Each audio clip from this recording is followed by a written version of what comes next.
भगवान शिव ने हनुमान जी के रूप में अवतार लिया था, ऐसा तो आपने कई जगह पढ़ा और सुना होगा, लेकिन उन्होंने ऐसा क्यों किया था? इस बात को जानने के लिए हमें इससे एक जुड़ी कथा के बारे में जानना होगा।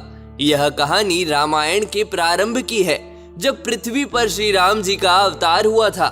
वास्तव में शिव जी का अवतार हनुमान ही थे, और यह भी सत्य है कि भगवान राम ही शिव के हनुमान अवतार का कारण बने थे। रामायण में बताया गया है कि एक बार भगवान शिव की भी इच्छा हुई कि पृथ्वी लोक चलकर भगवान राम के दर्शन किए जाएं। उस समय भगवान राम की आयु लगभग 5 वर्ष के आसपास रही होगी। भगवान शिव के सामने समस्या यह थी कि वे अपनी असली रूप में नहीं जा सकते थे। ऐसे में एक दिन शिव जी ने माता पार्वती से कहा, जानती हो पार्वती, मेरे राम ने पृथ्वी पर जन्म लिया है और उनके दर्शन की सेवा का मन हुआ है मेरा। मेरी इच्छा है कि मैं अब यहाँ से चला जाऊं और जिस लोक में मेरे राम हैं, मैं भी वहीं रहूं।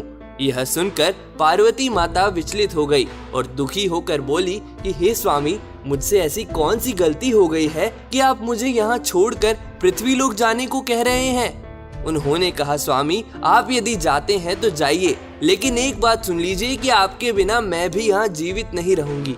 पार्वती माँ की ये बात सुनकर शिव जी को एहसास हुआ कि पार्वती भी मेरे बिना नहीं रह सकती, और अगर मैं यहाँ से गया तो निश्चित रूप से ही पार्वती जी अपने प्राणों की बलि दे देंगी। ऐसे में शिव भगवान मोह के एक चक्रव्यूह में फंस जाते हैं, क्योंकि एक तरफ माता पार्वती जी के पास भी रहना था और दूसरी तरफ भगवान राम से मिलने पृथ्वी लोक में भी जाना था।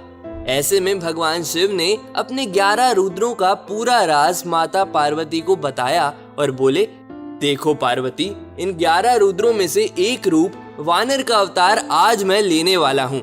एक रुद्र में से आज एक रूप वानर का होगा, जो बाद में हनुमान के रूप में जाना जाएगा। शास्त्र बताते हैं कि भगवान शिव सब जानते थे। शिव जी राम जी के पूरे जीवन काल को देख पा रहे थे।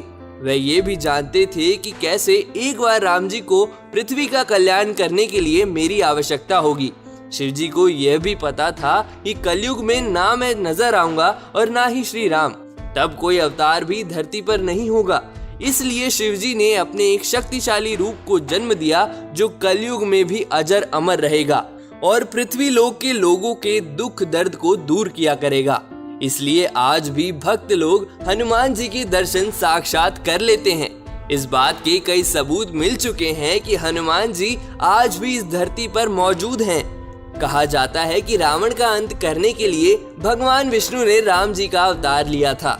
उस समय सभी देवी देवताओं ने अलग अलग रूप में भगवान राम की सेवा करने के लिए अवतार लिया था।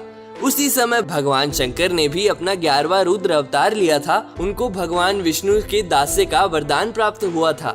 हनुमान जी उनके 11वें रुद्र अवतार थे और इस रूप में भगवान शंकर ने श्री राम की सेवा भी की और रावण वध में उनकी मदद भी की। तो दोस्तों, कैसा लगा आपको आज का वीडियो? हमें कमेंट सेक्शन में जरूर बताइएगा तथा इस वीडियो को लाइक कीजिए, अपने शुभ चिंतकों में शेयर कीजिए और हमारे चैनल को सब्सक्राइब कीजिए। साथ ही कमेंट सेक्शन में जय बजरंगबली लिखना बिल्कुल भी मत भूलिएगा।